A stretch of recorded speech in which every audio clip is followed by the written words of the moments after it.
It's the week ending Saturday the 6th of March, and this is The Week Unwrapped. In the past 7 days, we've seen ex-French President Sarkozy launching an appeal against his jail sentence for corruption, Chancellor Rishi Sunak extending the furlough scheme to September at a cost of £6.9 billion, and First Minister Nicola Sturgeon in 8 hours of testimony denying plotting against her predecessor.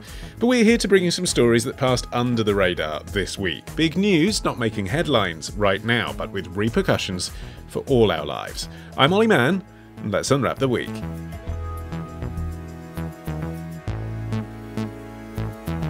And joining me today from the Week USA, oh saint can you see, it is Jessica Hullinger, plus freelancers Tomiwa, Owolade and Arion McNicoll. And Arion, you are back for a third consecutive week. I'm going for a record. Yeah. Speaks more to your availability than your quality, I suspect. Possibly true. But what do you think this week should be remembered for? Is the US preparing to take the nuclear option on its aging missiles? Nobody wants a nuke in their backyard. But America's nuclear missiles have to go somewhere. So the military keeps many of them here, basically the middle of nowhere, scattered across nearly 10,000 square miles of remote ranch lands and wind farms in Wyoming, Colorado, and Nebraska. The missiles are underground. Each launch facility occupies just a small, fenced-in patch of land, not much bigger than a soccer field. You'd barely notice if you drove past one, unless somebody pointed it out to you. But someone will definitely let you know if you've wandered too close. That patch of land is some of the most heavily guarded real estate in the world. You barely notice unless it was being erupted into the sky, in which case I think you'd suddenly become very aware. That was Solitary Sentinels Guarding America's ICBMs, a video released by Air Force TV in 2015, and you can watch the whole thing on YouTube. So Arion, first of all, for people unfamiliar with the acronym, what is an ICBM and what has happened this week? So an ICBM is an intercontinental ballistic missile.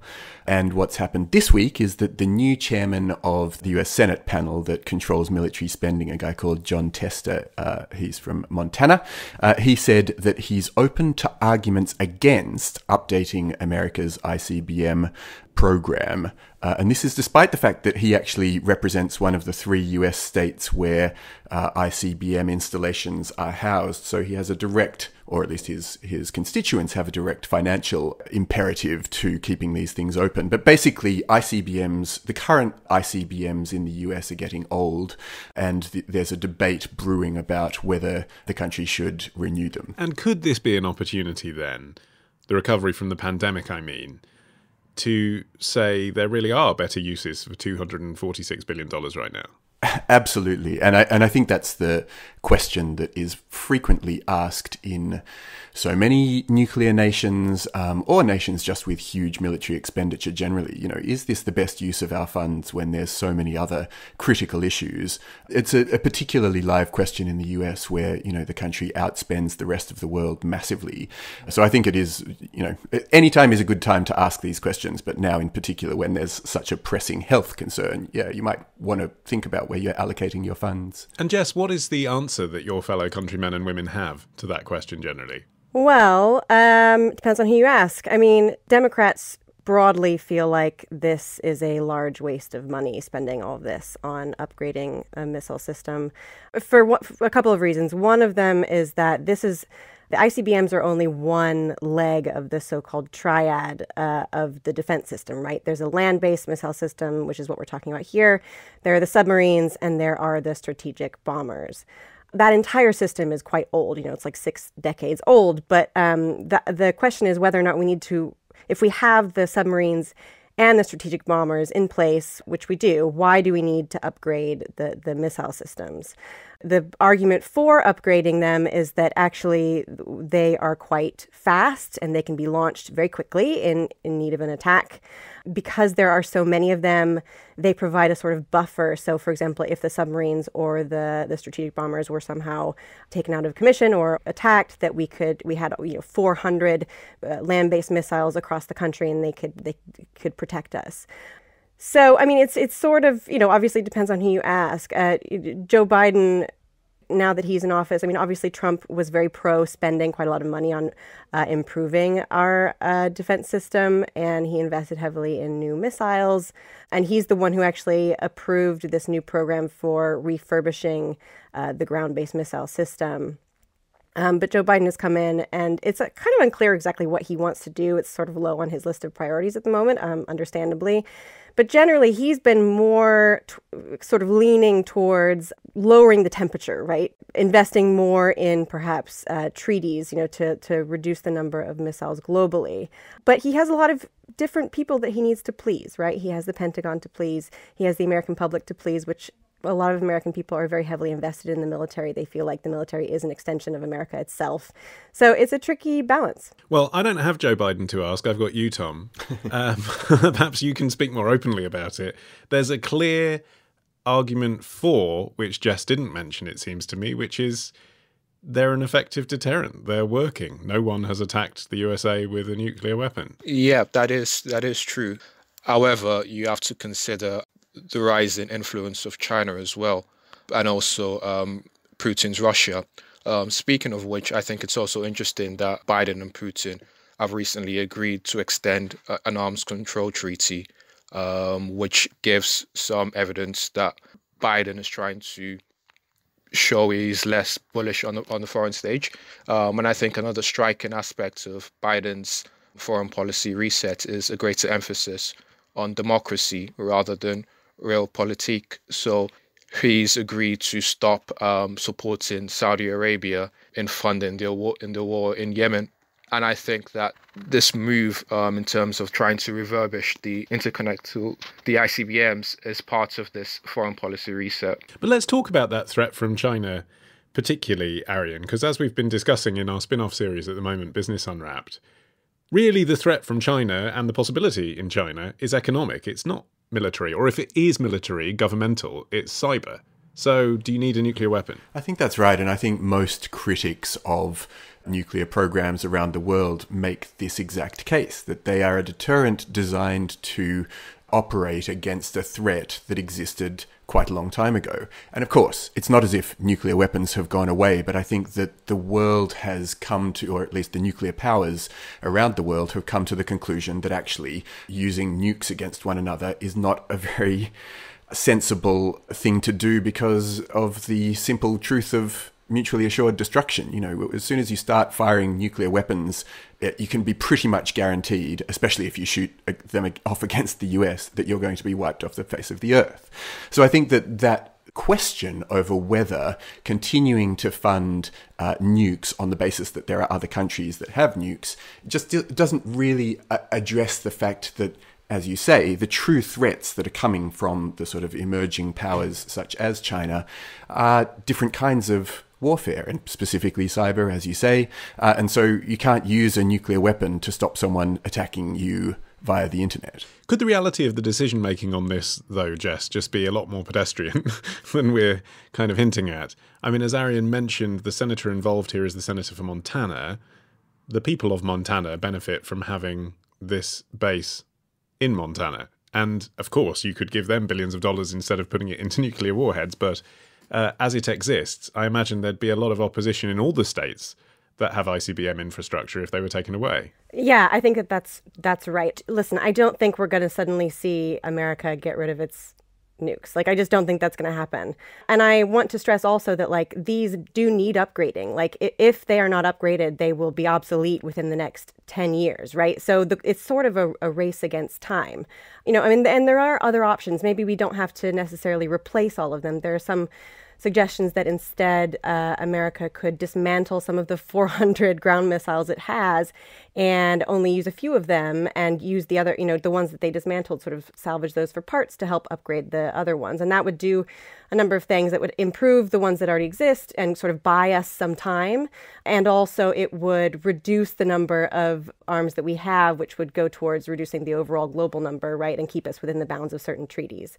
But I think to your question, like, yeah, I don't think any politician is going to stand up and say we should just get rid of these. And I think you're right. Like the states themselves would say, no, that's unacceptable to us. But I think there's an opportunity here for the US to abide not only by its commitment to the Non-Proliferation Treaty from so many decades ago, but also the recently renegotiated 5-year extension to the new Strategic Arms Reduction Treaty, known as the New START, with Russia, and to really take this as the time that they can properly, alongside Russia, reduce the number of warheads, reduce the number of delivery systems, and actually start to reduce their nuclear capacity, not only in the US, but elsewhere around the world. You know, it's only going to happen if the US leads on this. And even if that seems a bit ambitious, Tom, even if that doesn't happen, there will be pressure, won't there, on Biden and others at the top end of the administration to at least issue some sort of new statement clarifying that they'd only use nuclear weapons if they were attacked first. Yeah, that would be the reasonable and logical thing. And that is indeed the justification for maintaining nuclear weapons. It's the notion of deterrence, that you need it because the other side can attack first. The issue is that in terms of military prowess, there's a great degree of asymmetry between the US and other foreign countries.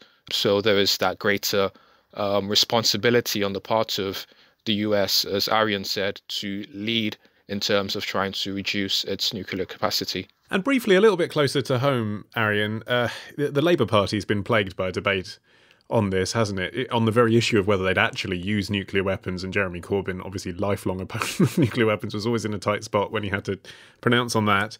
But we've seen what happened to Neil Kinnock and Jeremy Corbyn at the ballot box. Is it now the case that essentially Labour have admitted that it's not possible for them to win a general election if their policy is anything other than Britain's a nuclear power and we're keeping our nuclear weapons?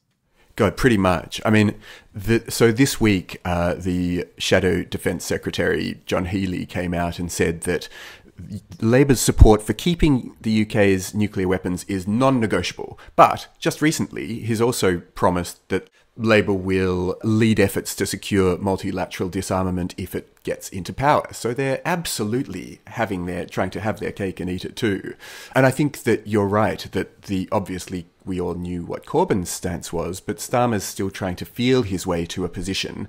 And I don't think that we've yet got to something that is truly coherent, because obviously in practically the same breath, you've got people like Healey taking exactly diametrically opposed positions on this very question. One thing that I wanted to add, going back to America just briefly, is in my research on this, looking at the presumption that most people are against a nuclear attack, right, launching nukes.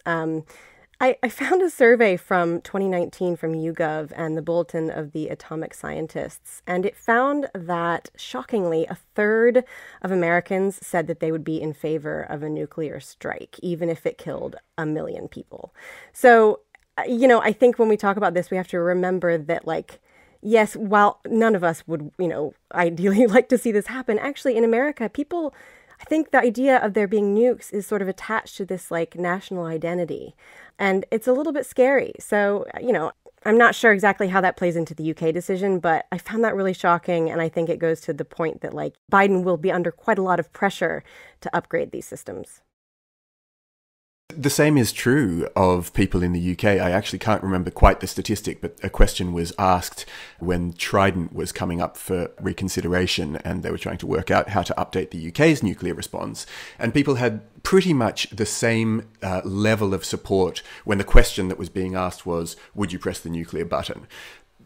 As blankly as that, there's just broad support within the UK for the idea of launching nuclear weapons. And I think that that's what makes Labour's position so complicated. That broad feeling of weird heartlessness is what underpins the continuation of these programs in both countries, frankly. Okay, well, on that bombshell, as they say, Tom, I'll be coming to you after this.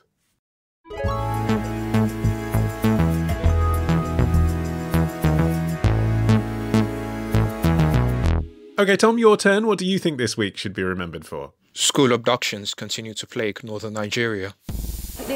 Most of us got injured on our feet and we could not continue trekking. So the captors said they would shoot anybody who did not continue to walk.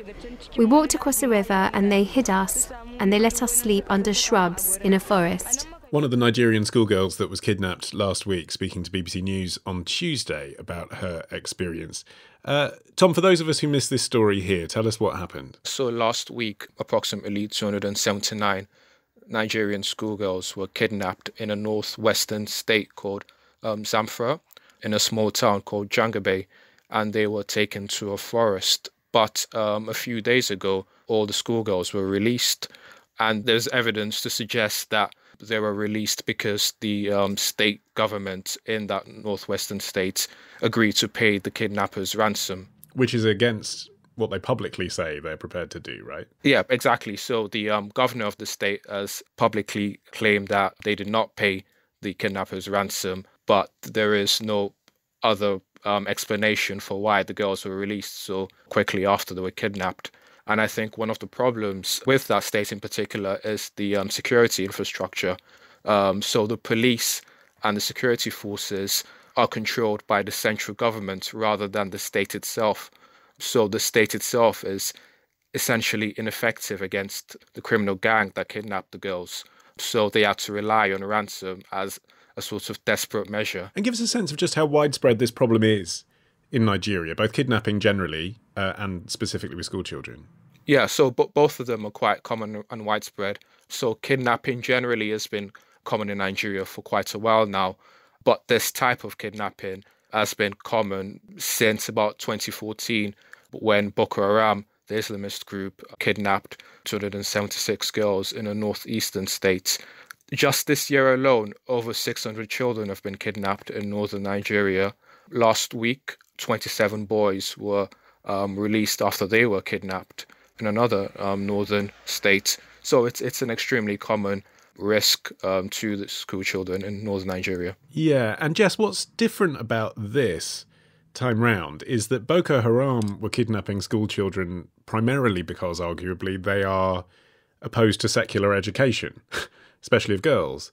But these guys appeared basically to be bandits. They weren't doing this for some philosophical reason. They'd seen the precedent that had been laid, and it now appears that the best way to get a large sum of money is to kidnap school kids. Yeah, that's right. I found that really interesting that there was no specific group that was named as being responsible for this. It's just a sort of group of armed men, right, is how it's described in the news reports. And, you know, it seems to me that these are essentially copycat kidnappings, right? Because the 2014 kidnapping of so many young girls was widely publicized, and it gained, you know, international attention. There was a huge social media push to bring back our girls.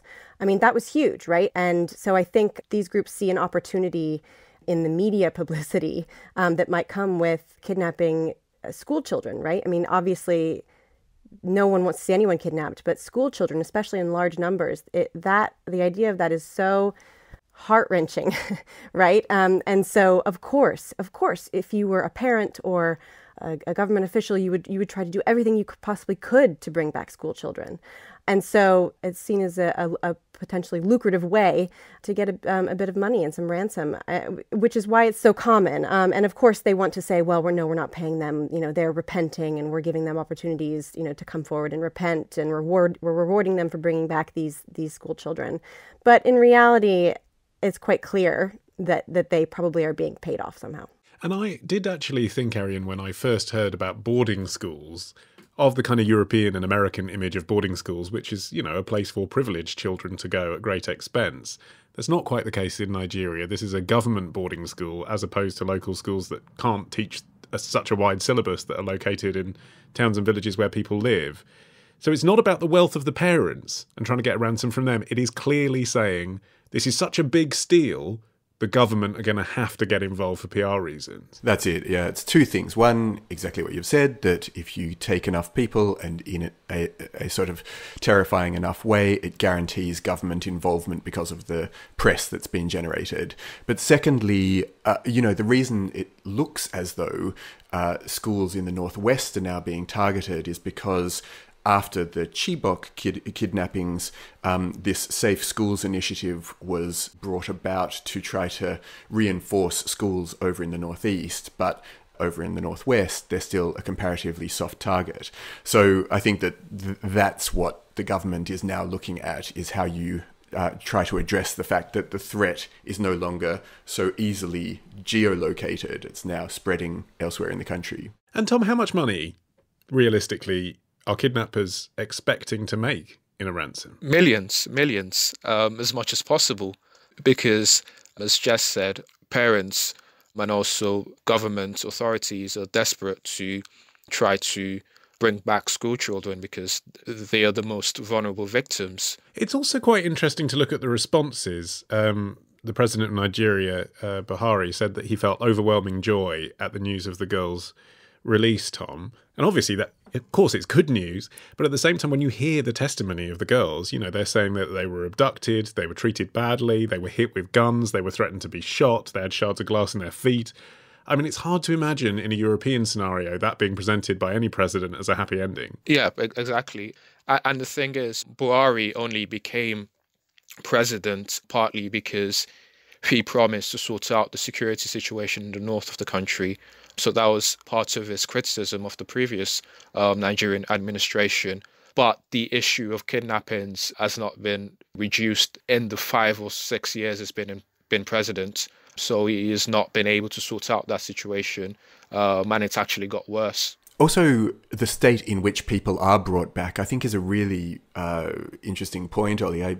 For this book I've been writing at the moment, I'm talking to various people about how persuasion takes place, and one of the interviewees is a woman who used to be the head of crisis and hostage negotiation at Scotland Yard, and she these days is involved in international kidnapping operations in a private capacity, and she's done some work in Nigeria, and she said that one of the most devastating things about when you do bring people back from kidnapping situations, and by the way, overwhelmingly people do come back. 97% of people who are kidnapped are brought back, usually with people having paid a ransom for it. But she wants to prepare people who receive the kidnappee back, the friends and family of those people, for the fact that they're not quite going to be the same after they've been through that experience. And, cut feet and physical injuries are only a small part of the real devastation that people experience in an ongoing way, she says. The other sort of devastating thing about this is, and I didn't realize this, but that Nigeria has the highest number of out-of-school kids in the world. There are something like 11 million children there not being educated. And the schools, there are a number of reasons for that. I mean, the schools are really underfunded. By the government-run schools are underfunded. The private schools that are there are way too expensive for most people to get into. There are cultural pressures, especially on young girls, not to pursue education. And now schools are closing because they are targets of kidnappings. It's really just, so the long-term overarching implications of this are really devastating. And that lack of school provision, Tom, might explain why, according to the Western reports that we're seeing, parents are happy for their kids to go back to these schools. You watch the footage and your first thought is, well, I'm not going to let my daughter go back there. Yeah. It's a really strange situation. It's almost like parents and government authorities have sort of accepted the situation as it is. They sort of treat it as if it's a natural disaster, like an earthquake or a hurricane, something that you just have to put up with as a part of being in education. And what about all those millions that perhaps they are spending on ransoms, if your suspicion is correct? Why don't they deploy that money in advance on security? And that's the other sort of basic question most people would be asking. Yeah. That is a very basic question, and that forms part of the criticism of Buhari's government. I think one useful thing to do is to delegate the money. So, like, the security should be handed over to the state authorities, because, as I said, the police and the military in Nigeria is run by the federal government, not by the state authorities. So I think perhaps a more efficient way of managing the security problems is to give the state authorities the leeway and the power to run its own security force. And you're never far, when you're talking about various countries in Africa, but particularly Nigeria, from people talking about corruption. Some people might say, I've seen Nigerians speculate on social media, that the answer to the question of why aren't they spending more money on security is that at some level different parts of the government are in on this. That is a perennial problem in Nigeria, the issue of corruption. And I think that probably explains a great deal of it. I think another thing is that it's the fact that Nigeria is an extremely vast and complicated country in terms of ethnic and cultural and religious groups. So there is always that degree of trying to manage the different concerns of different groups. I think it's similar in this respect to a country like India as well. Even putting the issue of corruption aside, it's an extremely complicated country to run from the perspective of the federal government. All of which said, Arion, kind of makes you conclude that it's difficult to see this situation changing anytime soon. I think that's true. And I think part of the problem is that even if you can snuff out that high level stuff, like even if you could properly secure as many schools as possible, I think from what I understand, the problem of kidnapping within the country is so widespread at a very sort of micro level, you know, just literally people being pulled over in their cars and taken hostage until they pay even a small amount of ransom to get out of it, that you can't stop the problem itself. It's too big and too broad to be able to be fixed by things like just putting fences up around schools. So yeah, I think it's one that's going to continue to run for a while. A sobering thought. Jess, you are up next after this.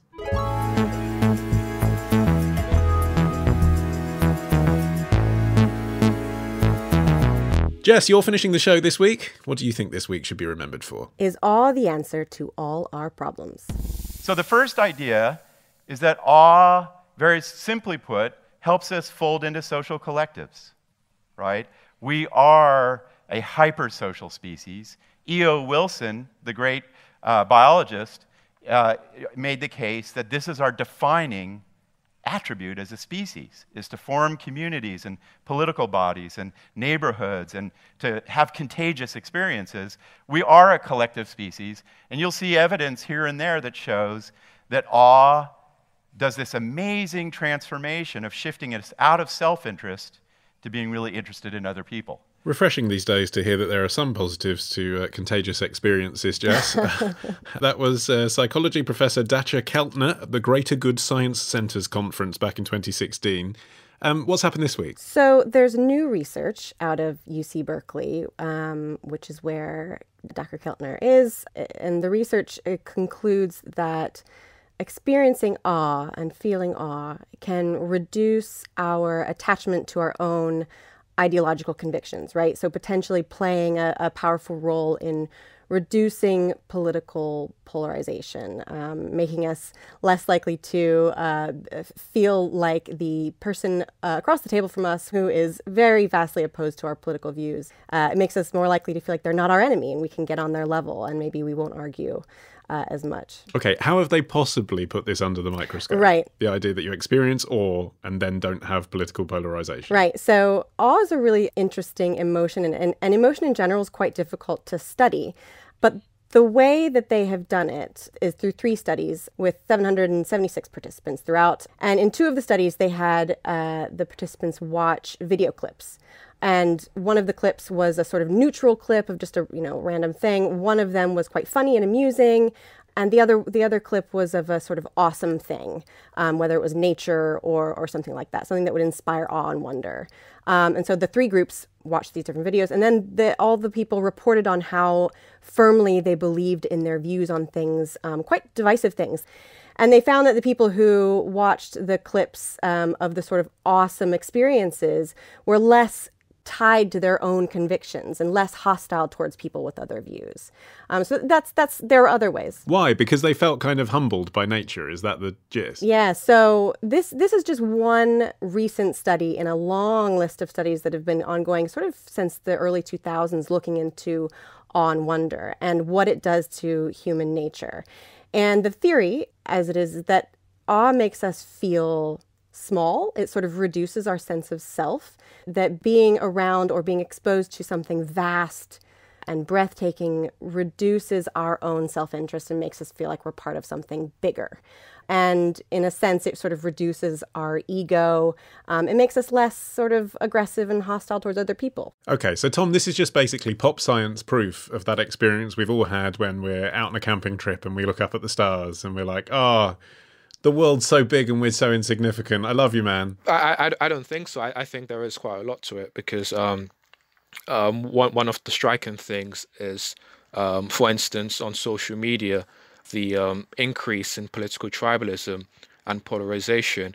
And I think part of that, at least, is to do with the fact that we can't go out and experience nature. Hold up, that's all we can do. Well, we can't go to the shopping mall. Yeah, but that's... we can go walking around the forest. Yeah, but in large part, most people have been consigned to their homes. There is also a sort of religious dimension to it as well, because I read one of the articles that Jess sent over for this, and it mentioned how the author experienced a feeling of awe at a religious environment, and this sense of awe, this sense that we are not just our own individual selves, but we are part of a greater family.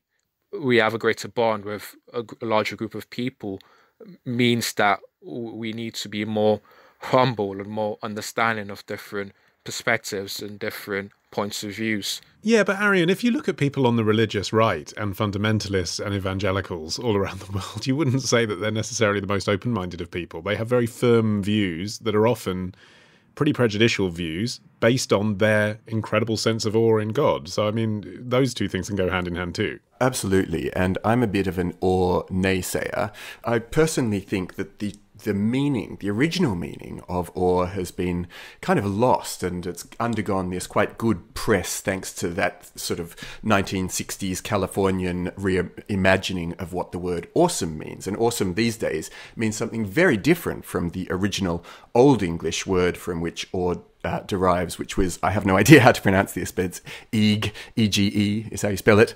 And that meant terror or dread. And my personal experience of awe is that it's often to do with that experience of hugeness, but in a way where you yourself feel quite safe. And I think, if you imagine yourself in some of the landscapes that probably spring to mind when you start to think about awe, you probably think of them as a place that you visited and then you quickly went away from and you thought, well, wasn't that lovely? But actually... standing on a safe viewing platform rather than in the middle of the volcano. Yeah, but actually, if you were to encounter those places in a way that you couldn't escape them, then chances are you'd experience something of that old feeling of awe, that Ege feeling.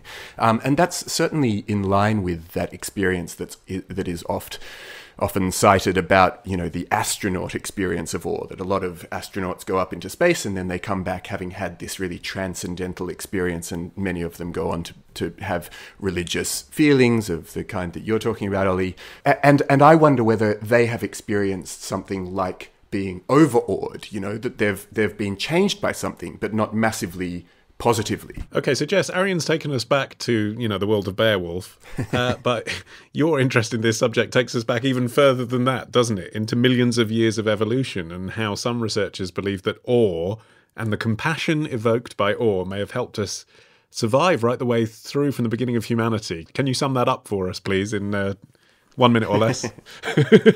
Oh, God. Sure. Okay. Well, so it ties in a lot to what Arion is saying, right? So the sort of evolutionary aspect here is that awe made us more likely to band together because it made us think more about the group and less about the individual. And obviously throughout evolution, working together is beneficial, right? And it helps for survival. So, but going back to what Arion said, the sort of theory evolutionarily is that awe, as he said, was rooted in fear, and it came from sort of group leaders in the pack, right? So a very scary, big, powerful, silencing presence, keeping us in line, essentially, and that was rooted in fear. And it's difficult because today, Arion is right, like awe, it's a fine line between fear and reverence. And you can see this also, as you mentioned earlier, in religion.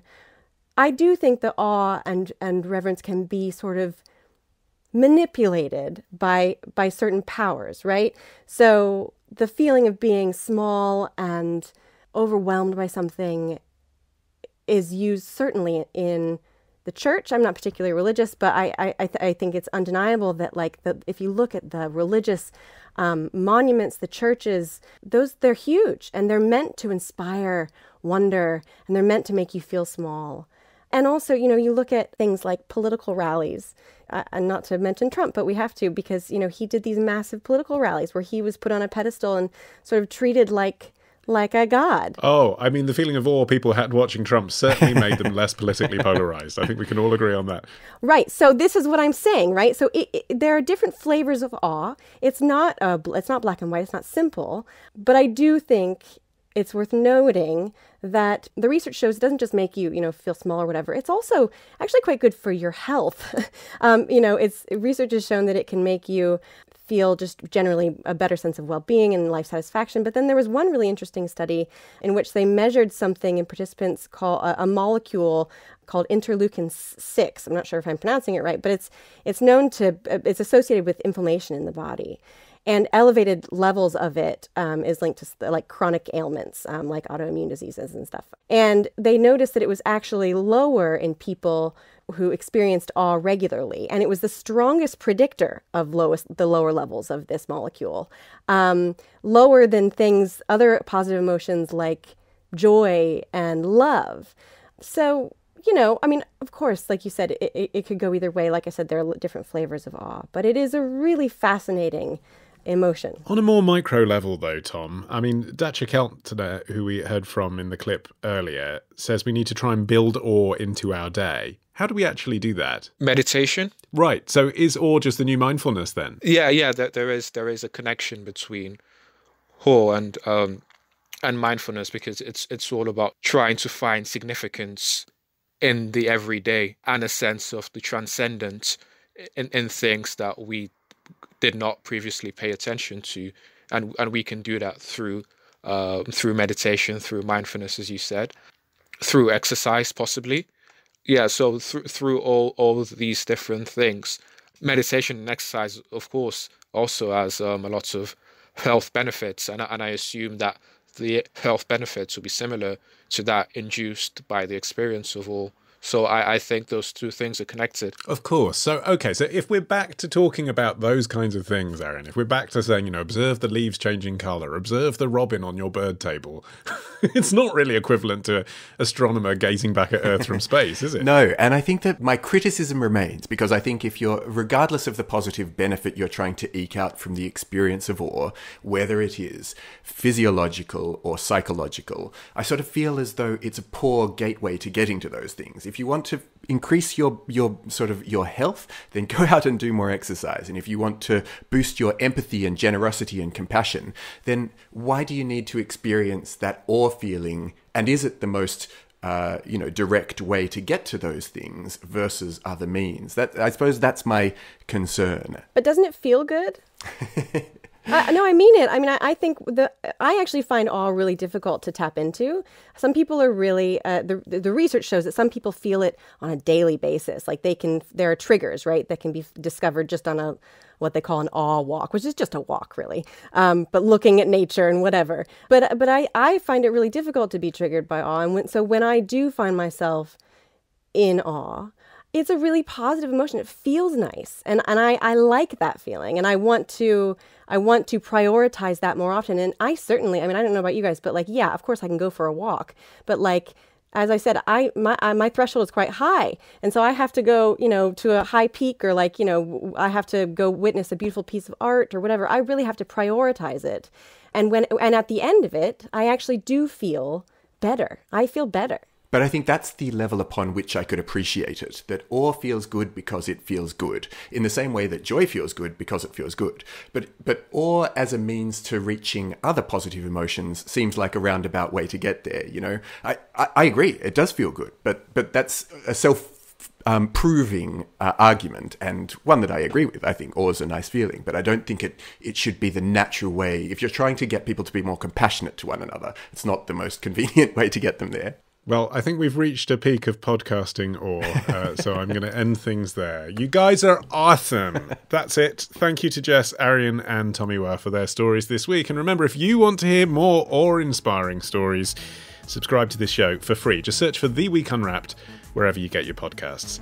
I've been Olly Mann. Our music is by Tom Morby, the producer, Sophie King at Rethink Audio. And until we meet again to unwrap next week, bye-bye.